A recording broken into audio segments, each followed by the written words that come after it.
Well, Duke Energy is scaling back its latest request to raise electric rates for North Carolinians. But the debate over how much you should pay isn't over yet. That's right. Even after reducing the request, the state attorney general says Duke is still asking for too much. Let's bring back our chief business correspondent, Taylor Young, to talk about this. This debate impacts millions of customers in North Carolina. Why is there this back and forth? Yeah, because while Duke Energy is asking for less than it originally was asking for, it's still asking regulators to approve a rate hike. And utility says it needs this rate hike in order to continue investing into the power grid and to keep up with ongoing demand. But the North Carolina Attorney General argues that residential customers should not be the ones footing the majority of that bill. And especially while we're in the dog days of summer, we are seeing our bills are already up. Exactly, they're crazy high. But so how much of a difference are we actually talking about? Yeah, so this was a pretty significant reduction. Originally, Duke Energy was asking for a rate increase of 18% for residential customers over 2 years.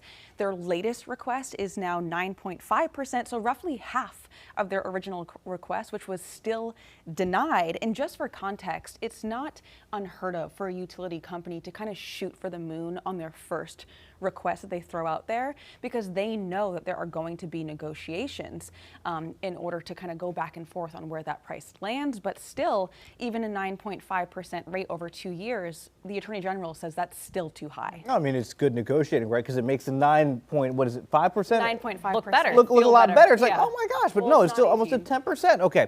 Earlier this week, we talked about AI and data centers driving up electricity demand. Is that becoming part of this conversation, Taylor? It is absolutely part of this conversation. It's been brought up by stakeholders, lawmakers, attorneys, trade groups. And there has not been a clear breakdown of how much AI would, like a cost, a number has not been kind of thrown out there. But Duke Energy itself says, North Carolina, the demand needs to go up for several reasons, right? We've had population growth boom over the last couple of years, economic development. We continue to have businesses move here, but also large energy users like AI and data centers that are going up. Again, we have 4 either under construction or planned here in the Charlotte region.